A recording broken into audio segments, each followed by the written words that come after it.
Leadership is hard. Titles change overnight, expectations pile up fast, and nobody hands you a survival map. That's why Leadership on the Rocks exists. Hi, I'm Bethany Reese, leadership coach, author, and speaker. And for 2 decades, I've been equipping leaders to navigate the wild, unpredictable terrain of leading people. Whether you're a new leader trying to find your footing or a seasoned leader trying to reclaim clarity, this podcast gives you the tools, truth, and encouragement you need to thrive in both your professional and personal lives. Each week, I sit down with leaders who have weathered storms, climbed mountains, and learned what it takes to lead without losing yourself in the process. If you're ready to build steady, grounded, life-giving leadership, this is your place. Let's climb together.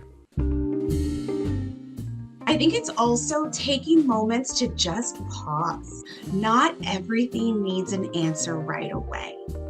And so if you allow yourself to take in what somebody's asking, then it allows you to process it, reflect on it, and then come to them with an answer later. As a leader, I think we often always feel we have to have all of the answers all of the time. This is the Leadership on the Rocks podcast, where we equip and empower leaders like you to thrive in and create harmony between your professional and personal lives. I'm your host, Bethany Reese, and in today's episode, we're going to be talking with Dr. Valerie Arechiga about how leaders cultivate meaningful, lasting cultural connections by leaning into their authentic leadership style. Whether you lead a school, a business, or a nonprofit, your ability to lead with authenticity directly shapes the culture you build, the people you influence, and the connection you create. Dr. Valerie Arechiga is an educator, consultant, and speaker whose mission is simple: empower educators to inspire greatness and ensure every student thrives.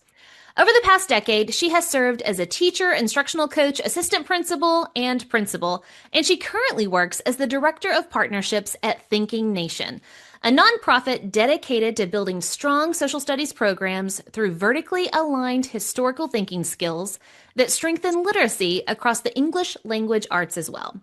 Valerie also consults with schools on social emotional learning, professional learning communities, and how to leverage AI and data to streamline systems, strengthen collaboration, and elevate Tier 1 instruction. She is a dynamic speaker who has presented at major conferences, including Midwinter Region 13, Tech to Teach, the Thrive Virtual Conference, and TEPSA's 2025 Masterclass Series. She graduated with a doctorate in educational leadership from Texas A&M Corpus Christi, where her research explores how leaders cultivate meaningful, lasting cultural connections by leaning into their authentic leadership style. Her long-term vision is to open a charter school centered on students and rooted in strong culture, one where educators rediscover their why and make an enduring impact. Welcome to the Leadership on the Rocks podcast, Valerie. We're so happy to have you. My gosh, thank you so much, Bethany, for such a great introduction. Hearing everything that you're saying, and I can't believe that that's been my journey so far. So I definitely feel blessed to be here also.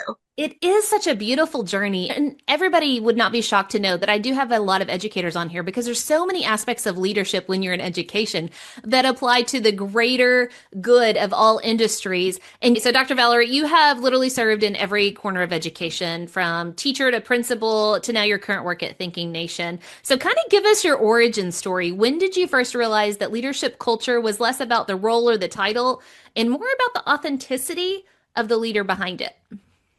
Yeah. So I think that started, I would have to say for me, that started in the home when my mom and dad both instilled so many amazing values that I still carry with me today. But one of the things he said was, you're not better than anyone else, because the same way you treat a CEO of a company is the same way you treat a custodian. Everyone has value.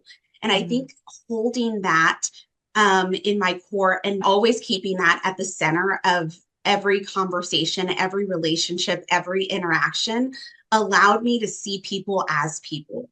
So building those relationships with them and being able to navigate this crazy journey of leadership and education, and still taking those moments to pause and get to know the people around me was so important because it allowed them to trust me and see them in a different way. Allowing myself to be vulnerable in front of my staff was important too, because then they had the opportunity to see me as a person the same way I was looking at them.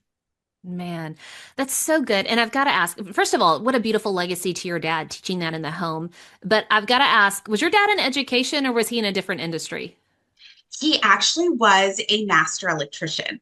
So he Okay. his own Wow. company. Yeah. And the way that my father served in the household and in his company was very faith-based. It was, and everything happened for a reason, and God will provide. And but it was also strong too. In these are expectations, and expectations and accountability are not bad words. And so you always need to be better than you were the day before, just 1%. And that was definitely how he led, and what I have continued to follow. Oh, that's so good. And I just love the reason I asked that question is Mm, we know in an education world, for those of you that are not educators, it's always about relationship first. Kids don't care what you know till they know you care. Like there's so many cliches that we can say that talk about education. But the reason I asked that, because I just had this feeling, I was like, I don't think he's in education, is it doesn't matter the industry. Whenever you're dealing with leadership, what a beautiful lesson that you learned that was a core value in your home of you've got to value people. Everybody is worthy. You value people and how you engage with that. And I think that that beginning origin for you set you off on a path. And that's why you're such a phenomenal leader. And why you're here on the podcast to share with us of how can we be an authentic leader leaning in and caring for people? Because I think so often what we try to do is be like everybody else. And so now I want to dive in and I'm gonna start with an education example, but it's so much bigger.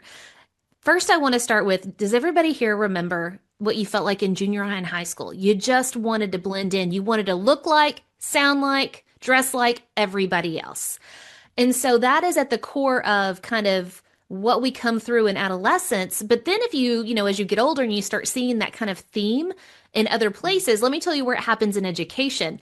When I first stepped into being an administrator, I was associate principal over curriculum and instruction.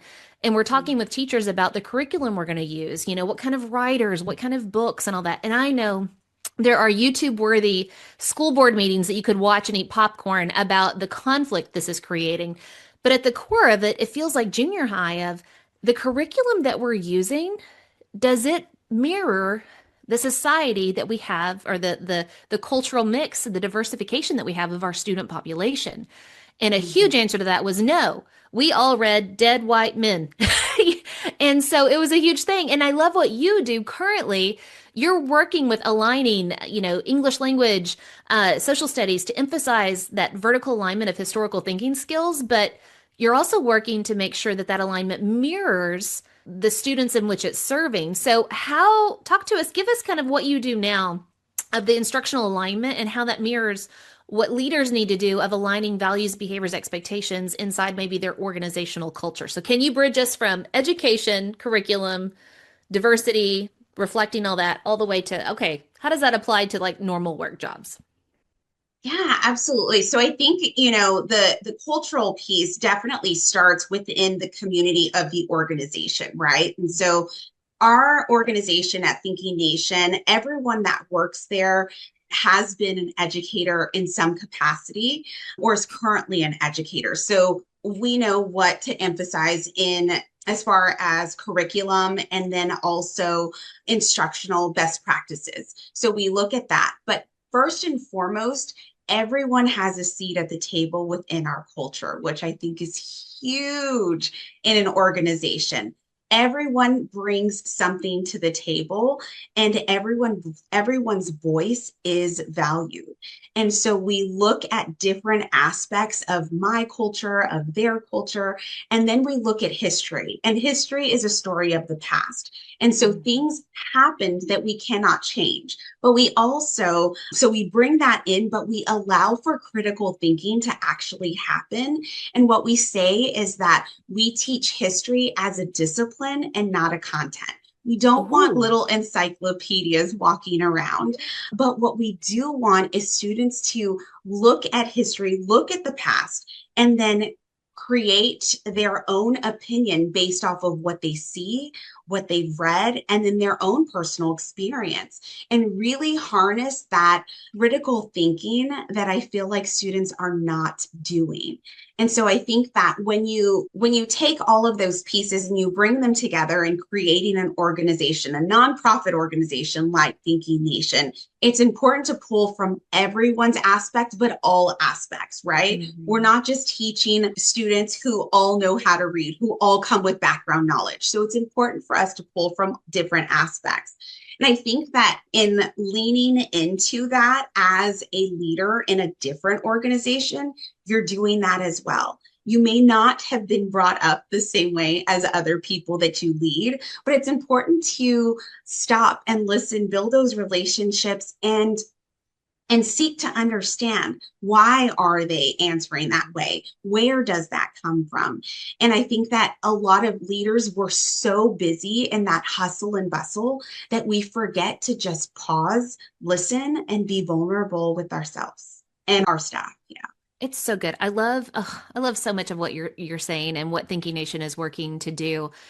It's creating thought, critical thinking of we need to prepare a safe space for different voices to come to the table and then have thinking conversations of what's really going on here. Well, what perspective are we looking from? If you think of all those higher level questions, is there something we're missing here because we're only looking at it through one lens? Is there a different way we can look at this? What implications does this have for the future? Like all of these conversations that you're talking about having in a history class of all things, Yeah. how can we bring that kind of culture into our organizations as leaders? Because whether I'm talking about Abraham Lincoln's speech 407 years ago, or if I'm talking about, hey, we have a changing, shifting market due to tariffs, or we have, a different product line coming out, it doesn't matter what industry you're in, you're still having those critical thinking conversations and creative problem solving conversations. And so Yeah. it's so needed to set that tone. And add to that, and this is not a political show whatsoever, but I know there's a lot of sensitive touch points about diversity. And Mm. we're not talking politics here. We're talking about as a leader, you have to recognize the fact that not everybody thinks like you. They didn't come from your same background. They don't have the same experience. They don't have the same personality. So when we talk about diversity here moving forward, we're talking about all the things. We're not talking about all the political things. I need you to think broader and bigger than that. We're talking about diversity of perspective, worldview, thought, talent. I am a creative problem solver. My talent is idea generation. I love coming up with ideas. My talent is not analytics and details. So you had Mhm. best pair me with somebody who's good at with analytics and details. Okay. Yes. I loved what you said earlier. You talked about making sure that everybody has a seat at the table. But I think so much of that comes with you've got to have a little bit of confidence in yourself to be able to be open and inviting diverse thoughts and opinions to your table. And that's huge. So I'm curious about how your own leadership identity and your own stepping into the authentic leader that you are, how that shaped your willingness to expand the representation of people at your table. How in the world did you get there? Because a lot of us are like, I don't want anybody to like call me out. I don't want conflict. I don't want to invite anybody that's different. I want people on my team that think like, now this is stuff leaders probably don't confess to, but we know it's true. It happens all the time. Yeah, absolutely. So I would say, as the firstborn, the oldest of three girls, leadership was always in my blood. Oh I yeah. also feel that, in taking that and being a silent observer of my dad and my mom and their interaction and how they interacted with people around them, again, and watching them, especially my father, run his business and um, not going against his core values. That was important to me. But I also remember him saying I was not better than anyone around me. That, and then that if I wanted something bad enough, I was going to have to work. So while I may have been young and watching TV and not practicing my dances for drill team, he always said, someone's going to be better than you. Someone's practicing while you're watching TV. And so Mm. it was that tough love that I think I always took with me. But I also remember thinking, I've never wanted to be the smartest person in my circle because if I was the smartest person in my circle, then I needed to find another circle. That was something Mm. else that came from my dad.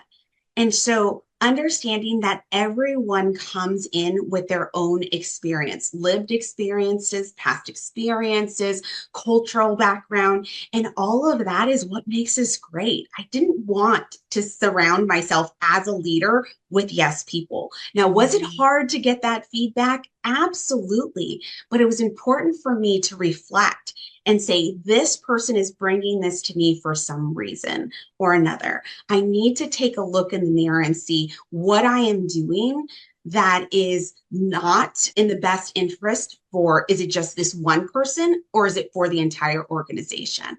Because Mm. what my organization, the staff always knew was that at the very center of every decision, every conversation was, is this in the best interest of kids?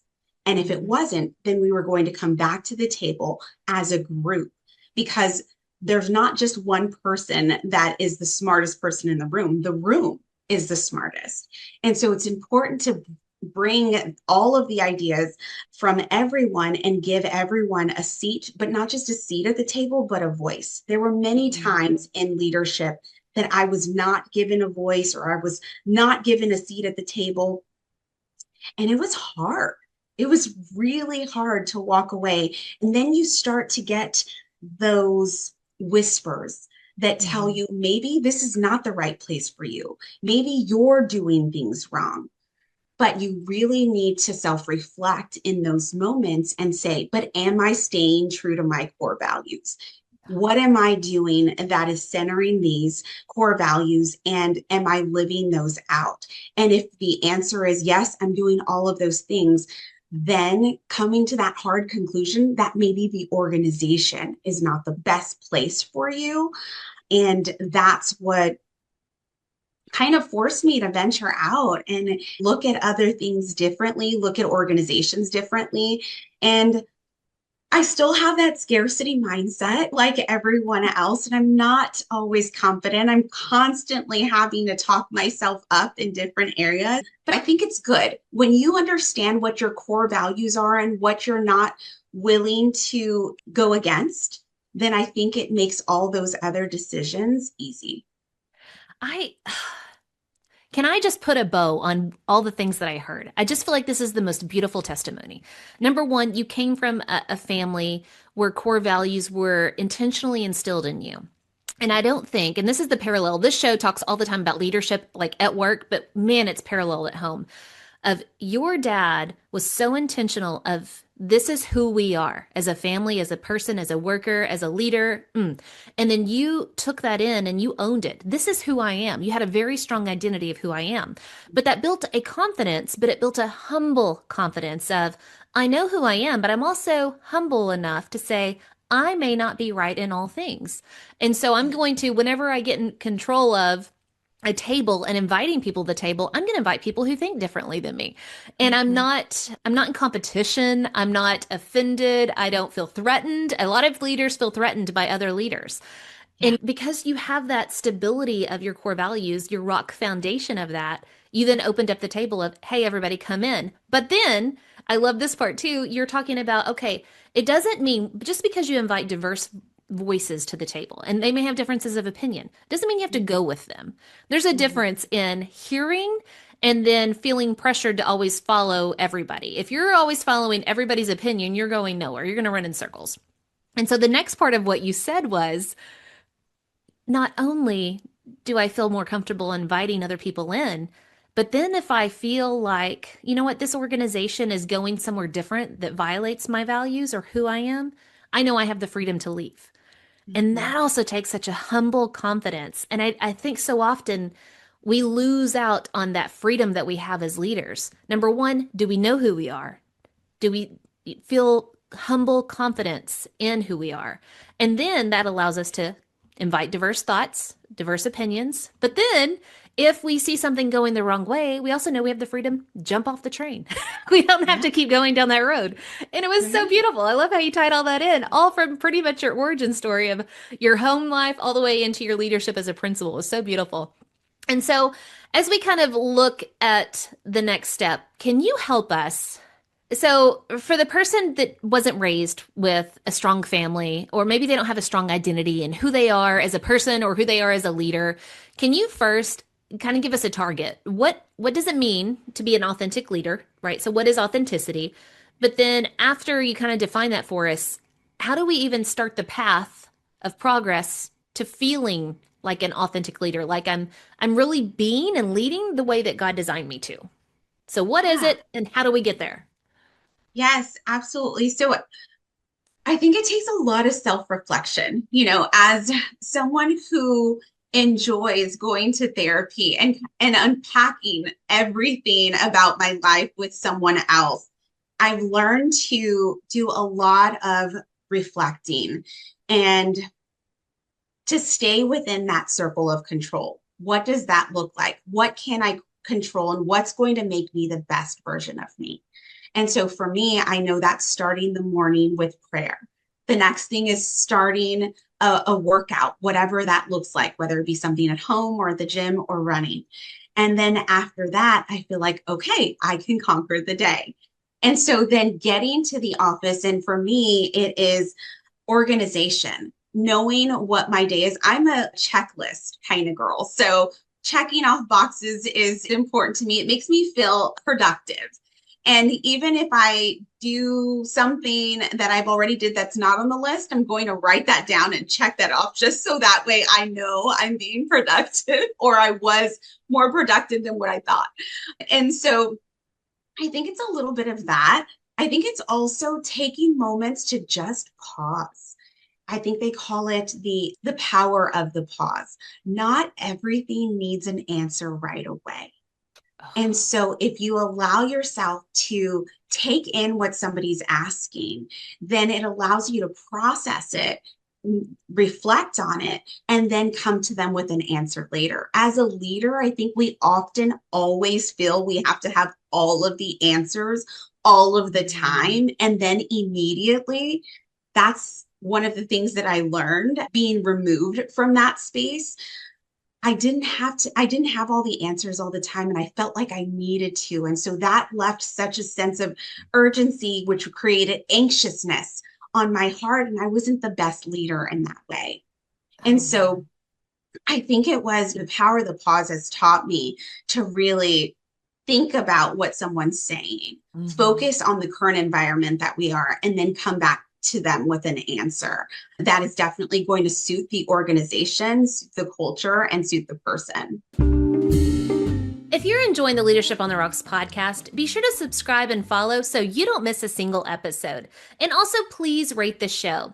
We hope to earn 5 stars in serving you in leadership. And through your ratings, it'll help us get the word out about what we do here at Leadership on the Rocks. Now, back to the show. I feel like that is a huge application tip for me and everybody listening. You gave us a permission slip. Let's go with the school analogy. You gave us a permission slip that says, hey, take a pause. It's okay. You don't have to be hustle, hustle, hustle, go, go, go, go, go, task, task, task. It's in the morning, start your day asking great reflective questions. That's how you really come to terms with who you are, what you value, what your goals are in life. And then as you get to work and you get in the hustle and bustle, right, of firefighting or whatever it is for you in your industry, there is a power in that pause. And Dr. Valerie, she's a doctor. Take it. She gave you a prescription of pause. Yes. I love it so much. It's so good. And I think we need that more. We can get so caught up into, I have to do everything in my own power. We forget that number one, you can say, thank you so much for asking that question. Do you mind if I get back to you? I mean, that is such a great way to buy yourself time to, okay, now let me do some prayer. Let me talk to other people. Let me seek out other advisors in this. Let me look at all the facts because people coming to you, like hounding you for an answer, a lot of times it's going to be one-sided. Here's the problem. So here's what we need to do. And Right. so your job as the leader is to pause and kind of back up and take in a bigger picture. because your decisions will have a greater impact. It's so good. Such great advice. And so doctor, you've already given us the prescription, the permission slip. So good doctor, talk to us about your dissertation. You are all about authentic leadership. You're all about culture. So dive into it and give us like the cliff notes of your dissertation because I know it's going to be so beneficial for our leadership. Yeah, so I looked at Latina leaders in K through 12 setting that are currently sitting principals 3 years or more in education, and I looked at how they harness their cultural wealth to lead. One of my questions in leading was, why do I lead the way I do? And it was such a huge question mark for me, even when I led with other Latina women and just certain characteristics that I saw that I was constantly bringing to the table. It didn't matter if I was leading into my classroom. I'm currently a PTA president for my daughter's middle school. How I lead there is the same way I led in the capacity as a principal, because it all comes back to relationships and what I value within myself, within my culture. And Mhm. so I wanted to see if other women in public education thought about that. And the interesting thing was that they didn't. No one took it back to lent faith to the way that they led. They didn't say it in those terms, but after analyzing the data and the countless interviews and conversations, so much of what they did lent itself to their culture that they didn't know, which was so interesting for Wow. me because I always felt it. I always felt like that was something or a reason why I was leading the way that I was leading. But I think we do this code switching that we feel like we can't be authentically ourselves sometimes, especially as a leader, because we're too vulnerable or Mm. we're leaning into our culture a little too much. Or I can't have high expectations because what does that say about me? What does that say about how I'm delivering those expectations as a Latina? And so are people looking at me like a fiery Latina? Am I hot Latina in the sense that I have a lot of passion? And because I'm passionate about education, because I'm passionate about my culture and what I do, it sometimes does not come off in the best way. And so I think that in throughout these conversations, it was interesting to hear how many of them did not see their culture playing out in their leadership style, but everything that they said tied to leadership. There was no looking against that at all. And really focusing on Yoso's community cultural wealth and looking at diversity in different cultures and really harnessing those cultural experience, that cultural capital to lead was so important, not only to me, but really came out at the end of the story and left, and I hope leaves people looking at their cultural capital as an extension of themselves in ways in a positive way, something that they can definitely harness and take Yeah. with them and allow them to lead in a way that is relational and culturally appropriate. It's so good. You know what I was thinking of whenever you were talking? And if you've not seen this movie, you're not going to get this reference, but you can go watch the trailer of this movie, Avatar. It's the blue people. And in that movie, the main concept I got out of that is they were so one with themselves and with nature. And they literally have this phrase, I see you. It means I see all of you. I don't see what you're trying to portray. I don't see the mask that you're wearing. I see you. And then they take their hair tail, I don't know what it was, part of them, and they connect it with them, each other or with the animal they're riding, and it made for a better connection. And again, if you have not seen that movie, you're like, what in the world is she talking about? So just go watch the trailer to Avatar. But at the end of the day, what you were talking about with your dissertation it's a lot of people just operate. They just go, go, go, go, go, and they don't realize why they're operating. They haven't read their own instruction manual of why am I acting the way that I'm acting. And so much of that is from our culture, our family culture, our ethnic culture, our racial culture, our political culture. It could be we have people listening from all over the world, whatever, civilization you're in, it all is a melting pot for you of how you tick, how you work. And if we don't take time to stop and reflect on that, of why do I believe what I believe? Why do I think what I think? Why do I act the way I act? Then you're missing so much of your leadership potential. John Maxwell talks so much about you've got to know thyself. And in the education world, know thy impact, right? I think it was John Hattie that says that, know thy impact.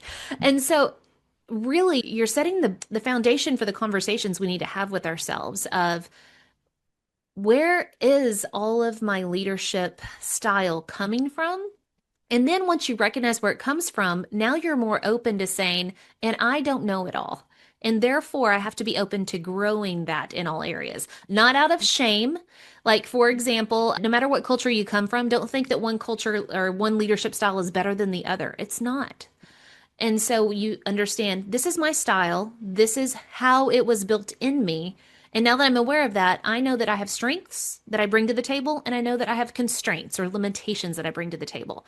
How can I serve better in my strengths, bring people along to help me with my limitations? And I think that's Yeah. the ultimate goal of everything that I heard out of your dissertation. That's what I got from it.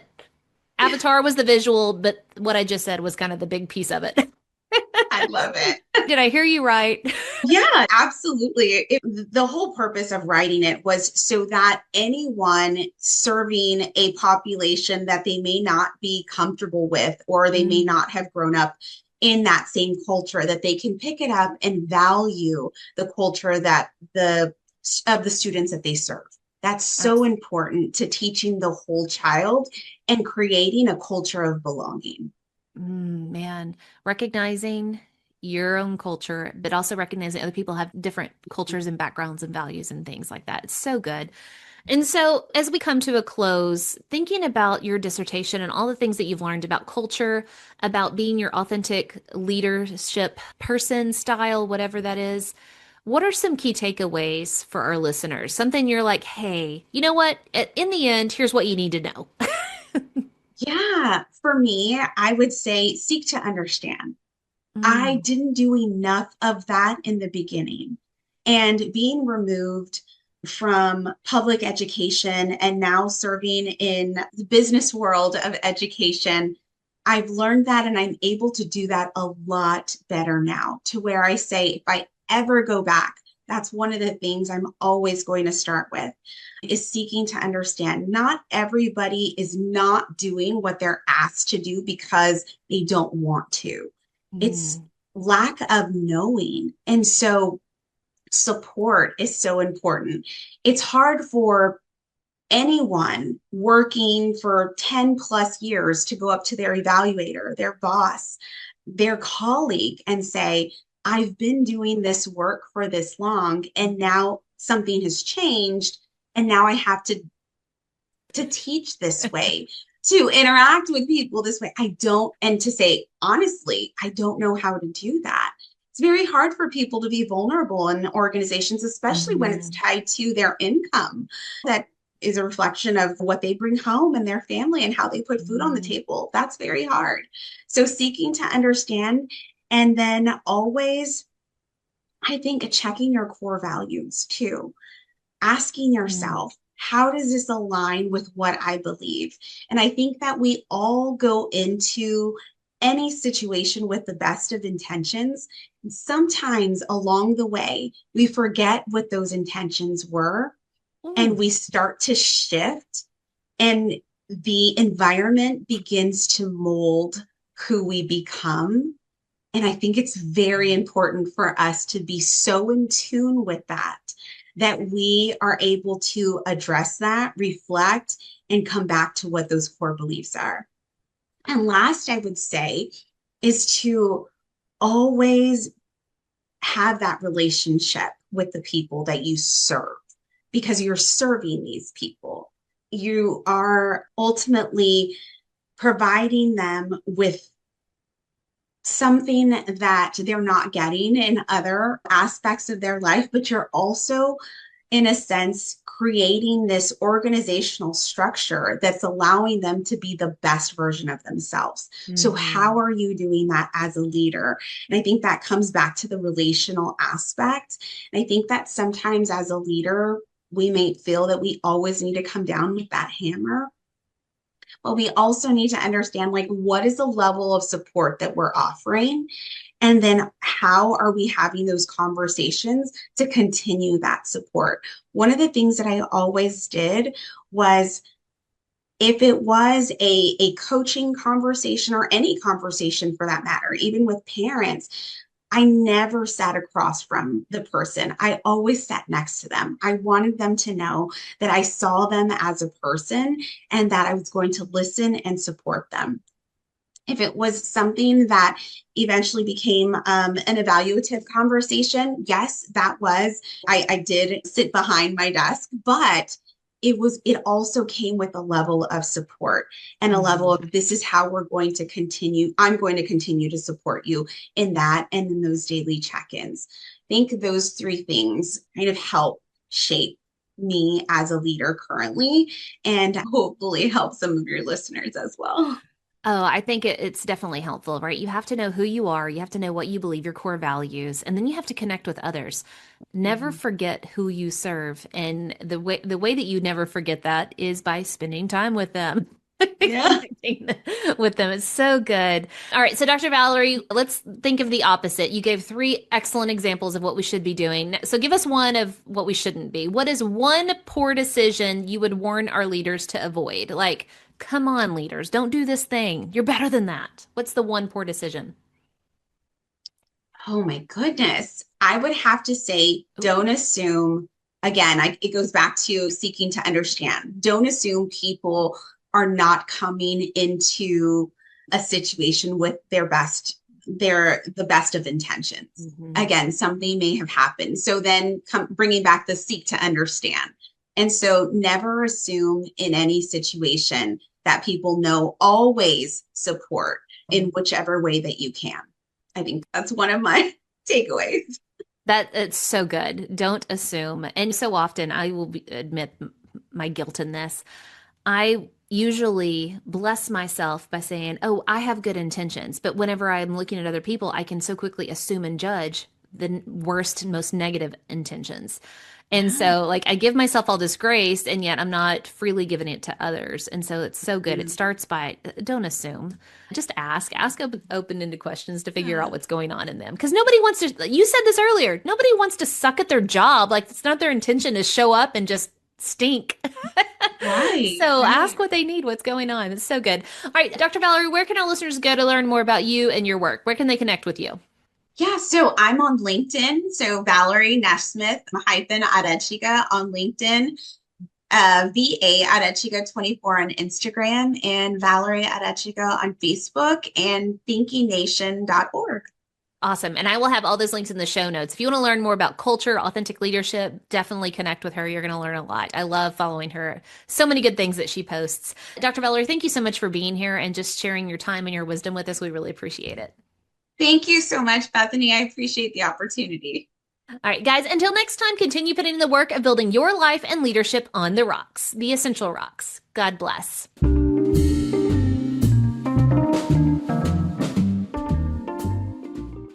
Remember, the most essential rock you can build your life and leadership on is the rock of Jesus Christ. Today's Bible verse comes from 2 Corinthians chapter 4, verses 16 through 18. So we do not lose heart. Though our outer self is wasting away, our inner self is being renewed day by day. For this light, momentary affliction is preparing for us an eternal weight of glory beyond all comparison, as we look not only to the things that are seen, but to the things that are unseen. For the things that are seen are transient, but the things that are unseen are eternal.